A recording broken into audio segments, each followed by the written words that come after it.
행복을 창조하는 사람들, 근본 하반기 맞이 기도성의 주제입니다. 행복을 창조하는 영성으로 무장하기 위하여 에덴을 여행하고 있습니다. 창조주 하나님께서는 처음 사람을 창조하시고 에덴 동산에 둥지를 틀게 하셨습니다. 에덴 동산의 에덴은 행복, 기쁨, 풍요의 뜻을 가지고 있습니다. 과연 처음 사람 아담과 하와는 그 에덴 동산 안에서 하나님의 은혜 가운데 마음껏 행복을, 기쁨을, 풍요를 누리며 살았습니다.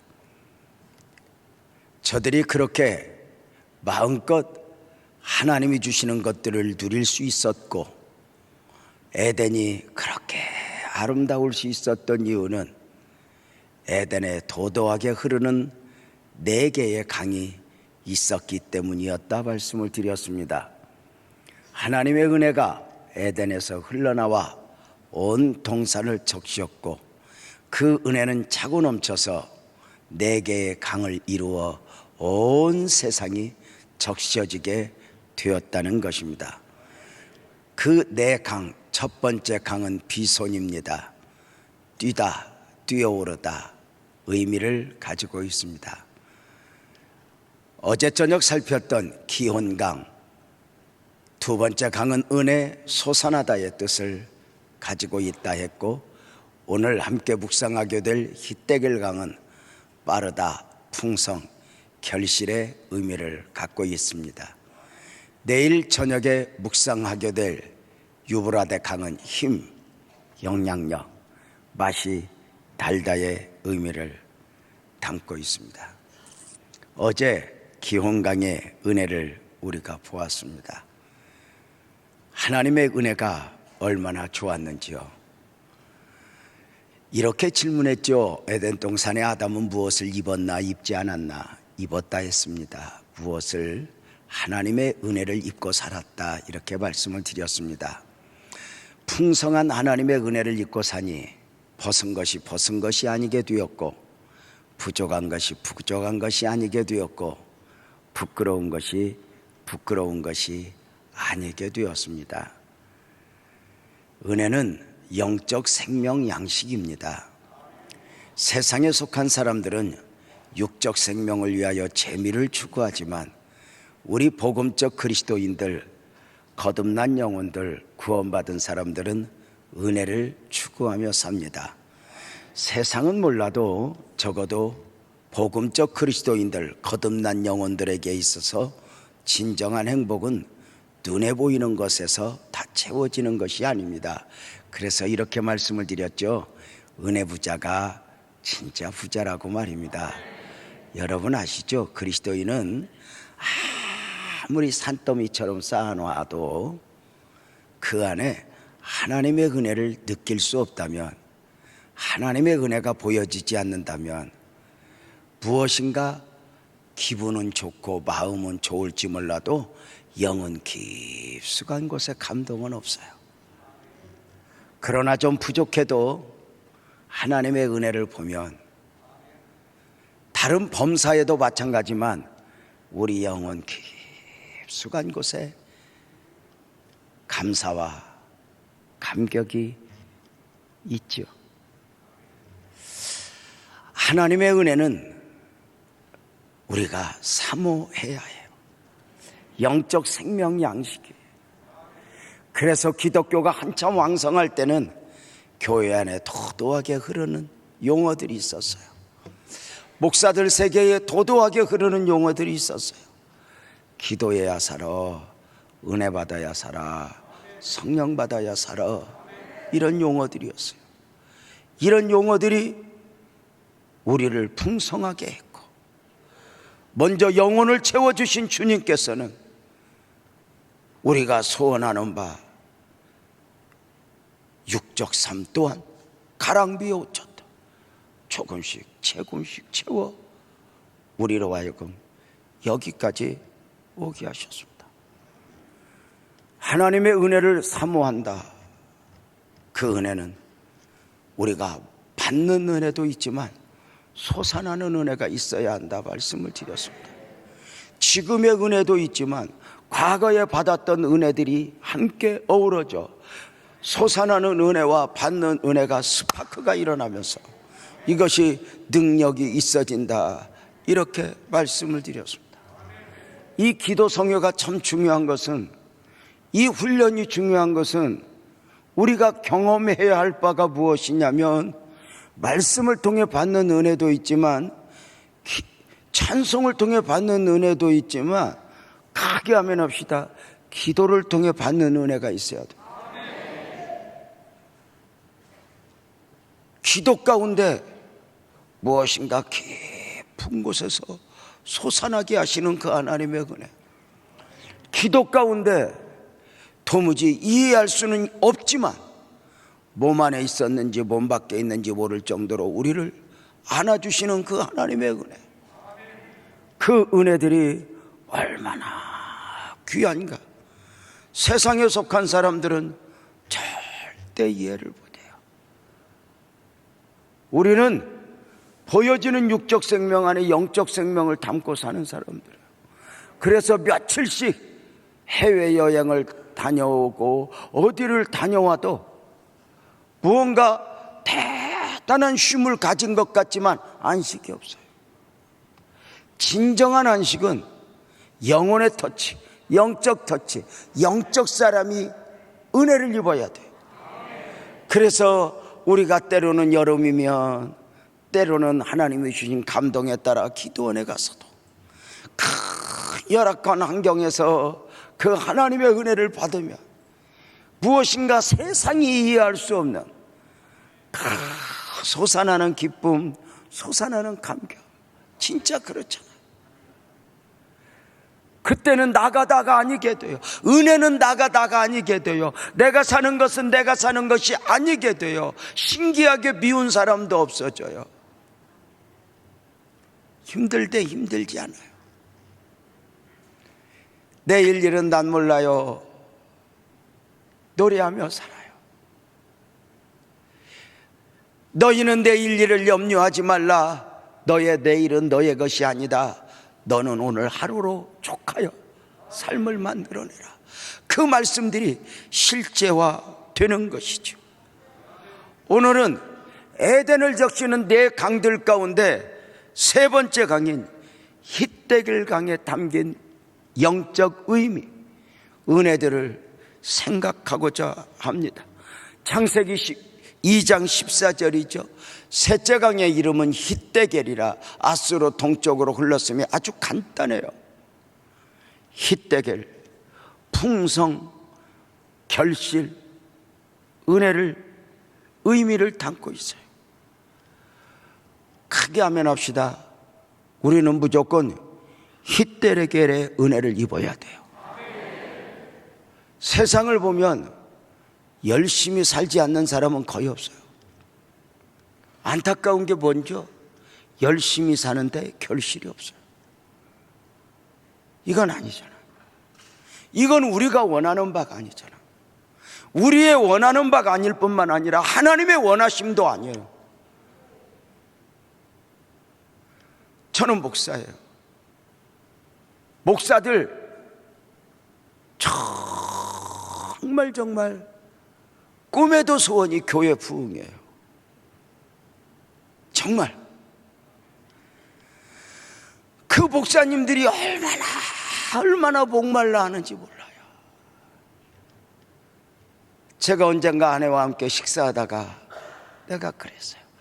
여보, 내가 당신 사랑한다. 그랬더니 눈도 깜빡 안 해요. 30대만 해도 사랑한다 그러면은 뭔가 느낌이 있고 미소가 있는데 이제 50 넘어 60 넘으니까 사랑 그딴 거 아무 소용없어요. 돈을 내놓으래도 돈 없는 그까이 사랑 심하면 개나 주래요. 꽃을 사다 줘도 웃지만 또 다른 기대가 있어요. 꽃 안에 뭐가 있을까? 아무것도 없으면 입이 대짜 나와서 꽃은 왜 사와? 그래요. 여보, 내가 당신 사랑한다. 대답도 없는 그에게 이렇게 말해요. 근데 여보, 내가 당신 사랑하지만 당신이 손가락 하나 잘라달라면 나는 못 잘라준다. 나는 당신 없이는 살아도 손가락 없이는 못 살아. 밥 먹다 이렇게 이야기했더니 그러면 화를 내야 되는데 우리 아내 말 한마디로 끝내요. 잘라달라고 안 할게. 드시기나 하셔. 여유죠. 뭐 이제 좀 나이를 먹었으면 다툴 만한 것 가지고 다퉈야지. 애들이 봐도 부부싸움은 치사하다는 거 아니야. 도대체 우리 오마니 아버지가 왜 저런가? 자, 여러분, 그런데 제가 이렇게 말했어요. 근데 여보, 당신이 잘라달라면 손가락도 못 잘라줄 것 같은데 교회만 부흥된다면 팔도 다리도 다 잘라줄 수 있을 것 같아. 그만큼 배고파요. 근데 마음대로 안 돼요. 얼마나 목사님들이 우는지 몰라요. 결실이 보이지 않으니까. 우리가 자식을 얼마나 잘 키우고 싶어요. 때로는 자식을 보면서 울잖아요. 이건 내가 원하는 자식이 아니니까. 그런데 우리는 믿는 거예요. 하나님도 원하는 바가 아닐 거라고. 그래서 우리는 갈망하는 거예요. 오늘 이 밤에 함께 기도하기를 원하는 거예요. 풍성함, 결실, 영적 의미를 닫고 있는 히데겔 강의 은혜, 하나님이여 그 은혜가 내 심령에 흘러오게 하소서. 더 크게 아멘합시다. 그 은혜가 내 가정에 흘러오게 하소서. 하나님, 그 은혜가 우리 교회에 흘러오게 하소서. 그 하나님의 은혜를 갈망하는,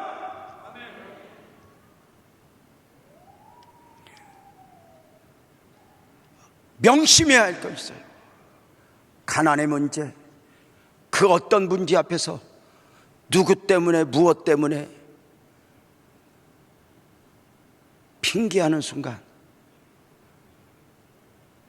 하나님은 네가 나를 믿지 않았구나 그래. 오늘 또 우리는 누구 때문이든 무엇 때문이든 상관없어요. 다시 한번 우리는 그 하나님을 향하여 손을 들며 하나님, 아멘 합시다. 내게 히데겔의 은혜를 주시옵소서. 우리 모두는 결실을 원해요. 그런데 우리만이 아니에요. 하나님이 결실을 주시는 하나님인 거예요. 풍성하게 하시는 하나님. 30배, 60배, 100배의 결실을 거두게 하시는 그 하나님. 놀랍죠? 이삭이 우물을 파면 물이 솟아나게 하시는 하나님. 이삭이 농사하면 100배의 결실을 주시는 하나님. 그래서 창세기 26장 12절에 보면 이삭이 그 땅에서 농사하여 그 해에 100배나 얻었고, 이런 하나님을 보면서 우리에게 하나님 자신을 어떻게 소개해요? 내가 너희 하나님이다. 내가 너에게 100배를 줄 수 있다. 오늘 또 말입니다. 뭔가 가능성이 있을 때가 아니라 가능성이 없음에도 불구하고 오늘 또 내 삶에 담아주시는 그 하나님의 은혜를 이야기하는 것입니다.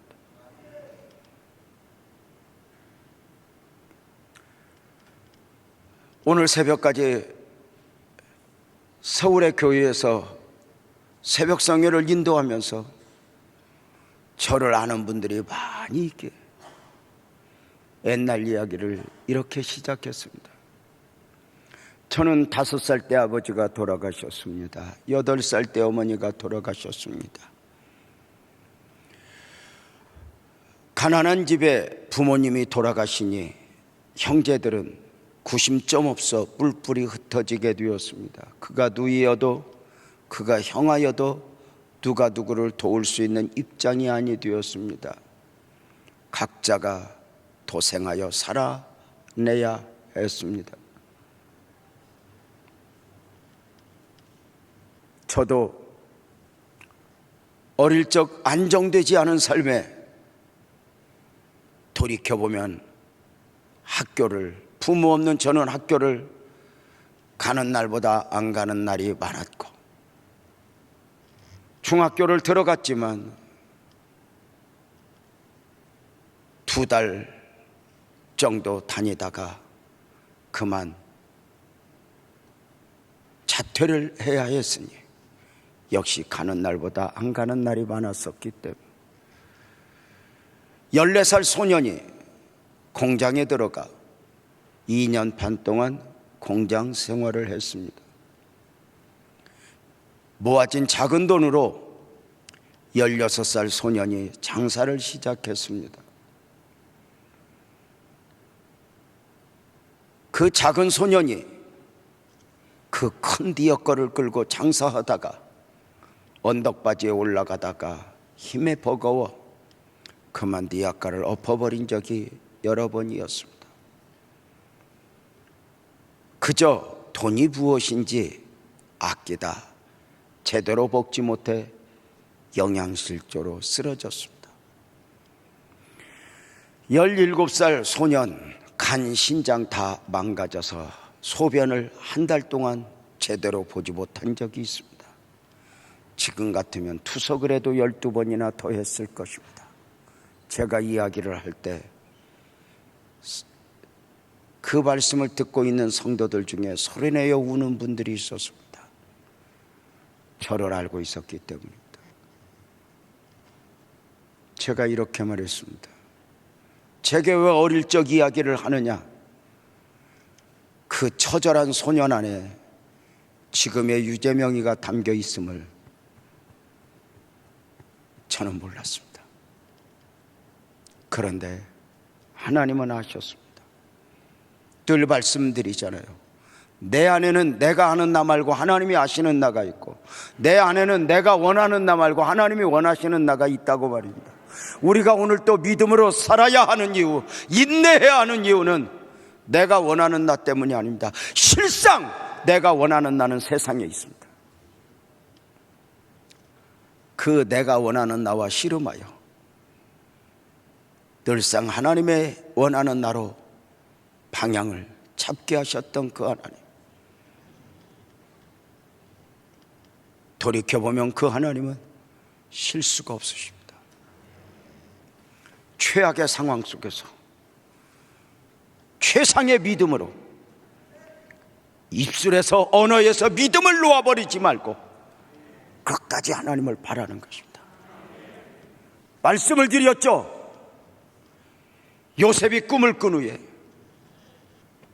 형제들에게 꿈자랑을 한 후에 삶이 얽혀 죽음의 고비를 넘어 노예로 팔려가서 애굽에서 노예 생활 10년, 직장 생활이 아니에요. 노예 생활이에요. 노예는 나도 될 것이 아니에요. 노예 생활 10년 마칠 즈음에 한 여인의 유혹 가운데 억울하게 감옥 생활을 3년 하게 돼요. 어느 날부터인가 요셉은 입을 닫아요. 자신의 삶을 누구에겐가 설명하려고 애쓰지 않아요. 왜일까요? 내 삶에 담겨진 하나님의 비전 섭리는 믿지만 오늘의 삶의 배경, 아니 믿음으로가 아니면 논리적으로 설명될 수 없는 것이기 때문에요. 그래서 입을 닫아요. 만약에 누군가가 물었을 거예요. 요셉, 너는 어째다 노예가 되었어? 나는 우리 아버지가 팔았는데 너는 어쩌다 노예가 되었어? 그러면 요셉이 만약에 그 질문 앞에 입을 열었다면 이렇게 이야기해요. 우리 형놈들 때문에 내가 원수 갚을 거야. 이를 바드득 갈며. 근데 요셉은 어느 날부터인가 사람의 이야기를 하지 않아요. 형들이 나를 노예로 팔았지만 그 형들이 내 인생을 결정하게 매이지 않는 거예요. 누가 나를 힘들게 하지만 크게 하면 합시다. 내 인생을 결정하는 분은 하나님이라고 믿는 거예요. 그죠? 요셉이 감옥에 있을 때 너 어쩌다 감옥 갔어? 어떤 죄 쳤어? 만약에 답을 해야 한다면 그 여자 때문이라고 사람의 이야기를 해야 돼요. 그런데 진짜 하나님의 사람은 내 삶에 하나님의 이야기를 하고 싶지 않아요. 지금은 믿음으로만 믿지만 언젠가 내 삶에 담겨진 하나님의 이야기를 할 그날이 올 것이다. 굳게 믿는 거예요. 하나님은 작은 하나님이 아니에요.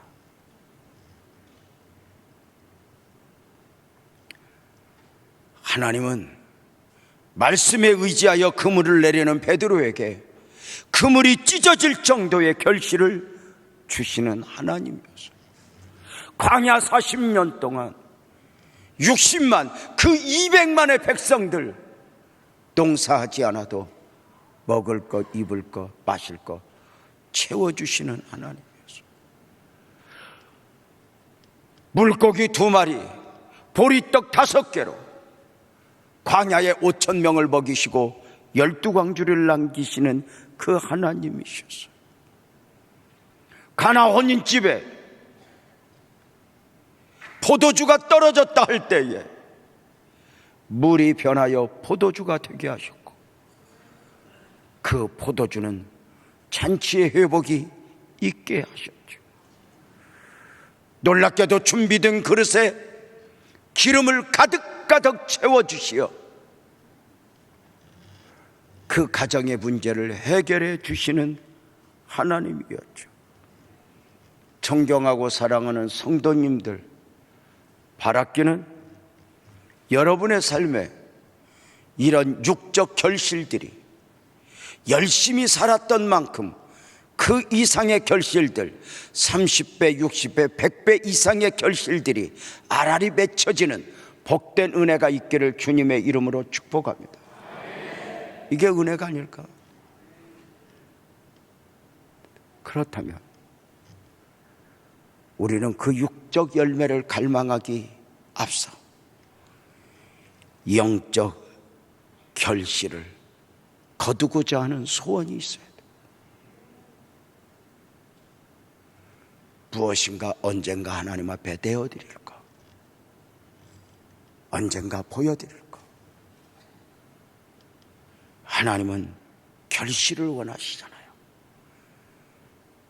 달란트 비유 아시죠? 마태복음 25장 15절에 보면 각각 그 재능대로 한 사람에게는 금 5달란트를, 한 사람에게는 2달란트를, 한 사람에게는 1달란트를 주고 떠났더니 이렇게 다 맡긴 후에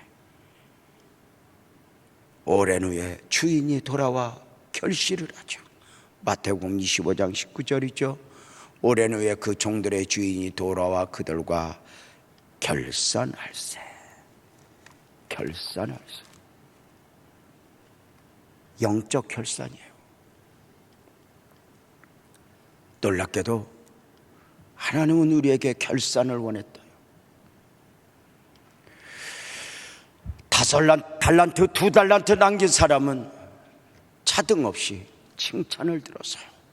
착하고 충성된 종아.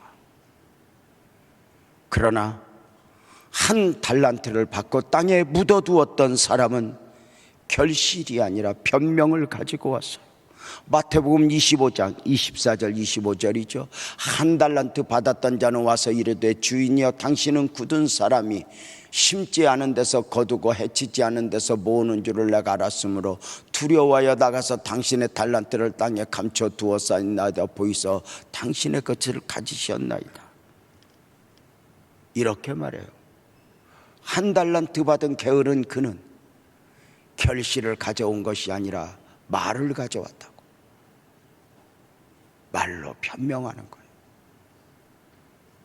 어쩌면 주인은 오늘의 결실이 없는 그 앞에서 이 1달란트 받았던 자의 고백을 원하셨는지 몰라요. 제가 부족했습니다. 제가 몰랐습니다. 제가 바보였습니다. 이제 알았습니다. 이제라도 용서하소서. 이것을 원했을 거예요. 그런데 어리석은 사람들은 변명해요. 누구 때문에, 무엇 때문에, 심지어 주인의 마음까지 자기 생각대로 판단하며 변명을 해요. 그 어리석은 종을 향하여 주님은 마태복음 25장 26절에서 이렇게 그 주인이 대답해 이르되 악하고 게으른 종아, 나는 심지 않은 데서 거두고 해치지 않은 데서 모으는 줄로 내가 알았느냐. 악하고 게으른 종아, 악하고 게으른 종아. 결실을 원하셨죠. 크고 대단한 거예요.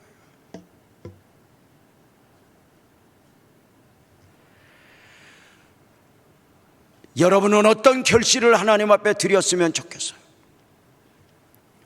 마태복음 21장 19절에서 저주받은 무화과 나무를 우리는 봐요. 길가에서 한 무화과 나무를 보시고 그리로 가서 잎사귀밖에 아무것도 찾지 못하시고 나무에게 이르시되 이제부터 영원토록 내가 열매를 맺지 못하리라 하신 무화과 나무가 곧 말랐다고 말입니다. 깜짝 놀랐죠. 사람들은 주님을 이해할 수 없었어요. 왜일까요? 사실 주경학자들은 말하기를 당시 무화과 나무가 저주받을 때 그때는 이미 시기적으로 열매가 없을 때라고 그래요. 이해가 되지 않아요. 열매가 없을 때 열매를 찾고 열매가 없다 하여 저주하시니 그 저주가 그대로 적용되었다고. 어찌 이런 일이 있을 수 있는가? 그러나 분명한 것은 여기에서 주님은 열매, 결실을 원하신다는 거예요.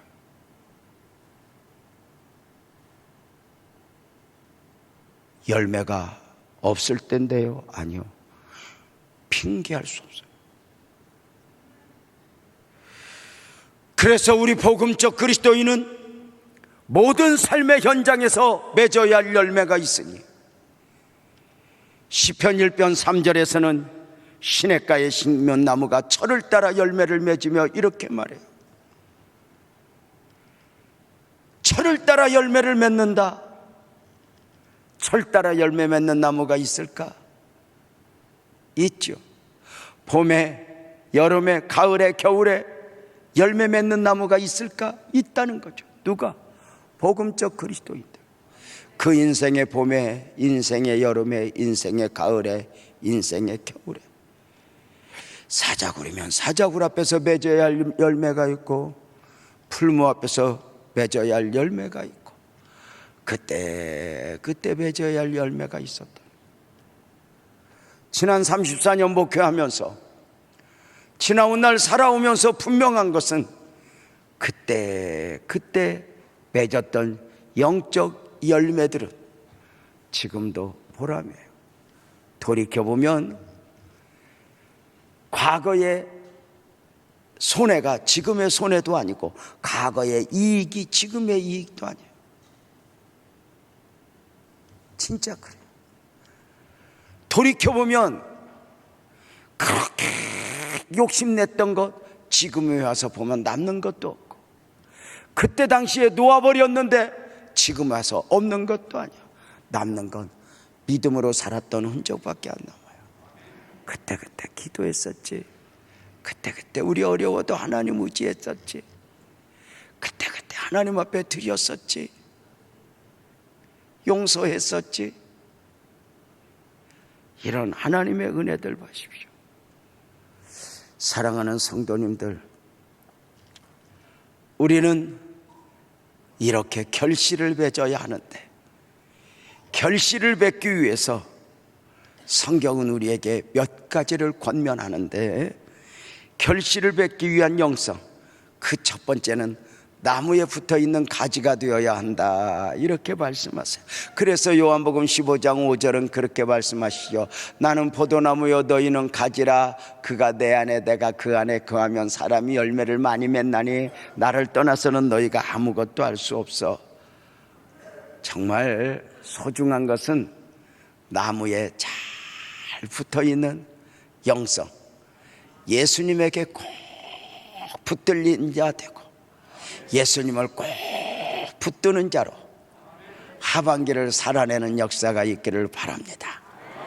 마귀는 수단과 방법을 가리지 않고 하나님에게서, 말씀에서, 기도에서, 은혜에서 멀어지게 해요. 정말 그래요.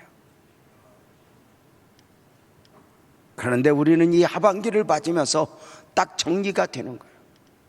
나는 아멘 합시다. 주님에게 멀어지면 안 돼. 그래서 늘상 이런 영적 감동이 느껴지면 얼마나 좋을까. 이번에 새벽 집회를 하는 가운데 많은 성도들이 메시지가 왔어요. 저를 알고 있던 성도들이. 목사님 고맙습니다. 돌덩이 같았던 굳었던 제 마음이 녹았습니다. 목사님 고맙습니다.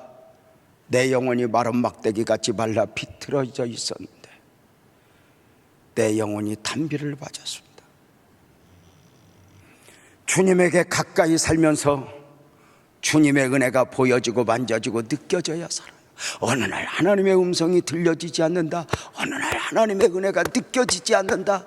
하나님의 은혜가 어느 날부터인가 맛이 없다. 아니잖아. 세상은 이해 못해요. 이렇게 보여서 무엇을 하는가? 더 좋은 강의는 인터넷에도 많아요. 이것이 유익이냐? 유익을 계산하여 강의를 선택한다면 인터넷에 수없이 떠다녀요. 그런데 오늘 우리가 함께 모여 찬양하며 이 강단에서 흘러오는 말씀을 들으며 사모하는 것은 세상은 이해를 못하지만 크게 아멘 합시다. 이 모든 것에 은혜가 담겨 있기 때문에 우리는 시냇가에 심겨진 나무여야 돼. 그 잎사귀가 마르지 않도록 기도의 잎사귀, 예배의 잎사귀, 찬양의 잎사귀, 성금의 잎사귀, 이것이 다 살아날 수 있기를 주의 이름으로 축복합니다. 희대결의 결실 말씀에 의지하여 늘 그랬죠. 베드로가 말씀에 의지하여 그물을 내렸더니 달라졌어요. 우선은 내 생각, 내 재주가 우선되는 것 같아도 아니에요. 돌이켜보면 그 똑똑한 척했고 잘난 척했던 거 그거요 다 의미 없어져요. 하나님의 은혜밖에 안 남아요. 오늘 또 찬양하는 성도들을 보면서 그 꼬맹이들 옆에서 붙어서 함께 서 있는 모습을 보는데 얼마나 감사한지.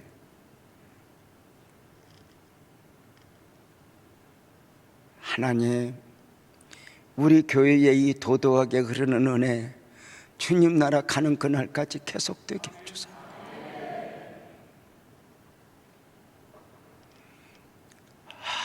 사실 우리 교회가 지금 이렇게 하반기 맞이 기도 성회하면서 누리는 은혜들은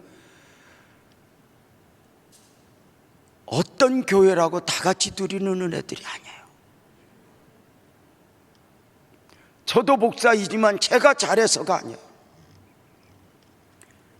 그 하나님의 은혜 말로 표현할 수 없어요. 말씀 따라가는 거예요. 말씀에 의지하여 그물을 내리네.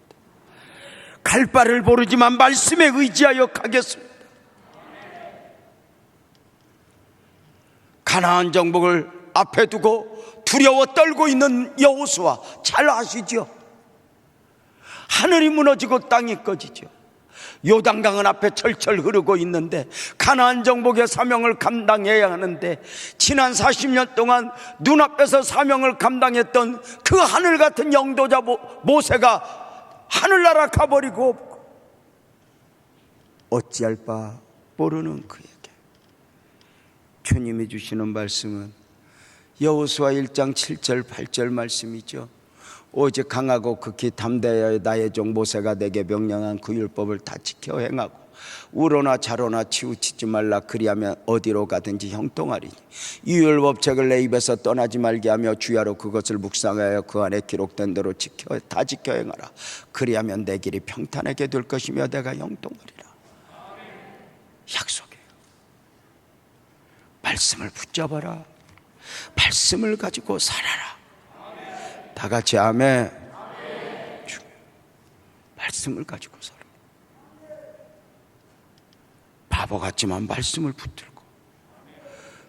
붙들고 인내하는 거예요. 이렇게 말씀을 하나하나 받으면 이 말씀이 내 안에 심겨져 열매를 맺기까지. 저절로 맺어지는 열매가 아니잖아요. 10 뿌리는 비유의 결론 잘 아시죠? 그죠? 10 뿌리는 비유의 결론이 뭐예요? 좋은 씨앗이 좋은 땅에 뿌려졌다 하여 저절로 맺어지는 열매가 아니네. 누가복음 8장 15절에 보면은 말씀을 듣기어 지켜 인내로 결신하는 자니라 이렇게 말해요. 인내로 결실한다는 말은 차마 인내해야 할 일이 얼마나 많다는 거예요. 세상이 이해할 수 없는 가운데, 내 안에서 이해가 되지 않는 가운데 말씀이 심겨지고 내가 그 말씀 붙들고 한 걸음 한 걸음 달려가며 하나님 내게 은혜를 더해 주세요. 내게 은혜를 더해 주세요. 내게 은혜를 더해 주세요 하는 것이죠. 히데겔에 담긴 영적 의미가 있죠. 창세기 2장 14절은 간단하게 이렇게 나와요. 셋째 강의 이름은 히데겔이라 아수르 동쪽으로 흘렀다고 말입니다. 히데겔 강이 에덴 동산을 감싸고 동쪽으로 흘렀다는 말씀은 깊은 의미가 있어요. 동쪽은 해가 떠오르는 곳이에요. 동쪽은 새로운 시작이 있어지는 곳이에요. 성막의 지성소는 서쪽 문을 열고 들어가면 동쪽에 있어요. 아멘 합시다. 동쪽은 하나님이 계신 곳이에요. 히데겔의 은혜를 입은 사람들은 그렇게 동쪽을 향하여, 하나님 계신 곳을 향하여, 하나님 계신 곳을 향하여 손을 들고 하나님을 향한 마음으로 그렇게 삶을 엮어가는 거예요. 하나님과 동행하여 사는 것이죠. 그래서 우리의 시각, 우리의 영혼이 하나님 계신 곳에 마음을 두고 하나님이 주신 은혜들을 사모하며 히데겔의 은혜가 강같이 흘러 내 삶을 적셔 주실 것을 기대하며 말씀을 붙들고 기도하며 믿음으로 승리합시다. 하반기에 사랑하는 성도님들 가정의 심령에 풍성함, 결실의 영적 의미가 담겨있는 히데겔의 은혜가 더 가득가득 넘쳐 흐를 수 있기를 주의 이름으로 축복하며, 그 은혜가 흐를 때에 아멘 합시다. 믿음으로 선포합시다. 병든 자가 치료되고 문제가 해결되고 어둠이 떠나가고 오늘 또 그 은혜를 사모하며 우리는 오늘 기도로 심고 믿음으로 심고 그렇게 또 한 번 하나님을 향하여 달려가는 것이니 주여 내게 은혜를 더하여 주옵소서. 그 사모하는 마음으로 우리 모두 자리에서 일어나서 찬송합시다. 오늘 우리 눈물로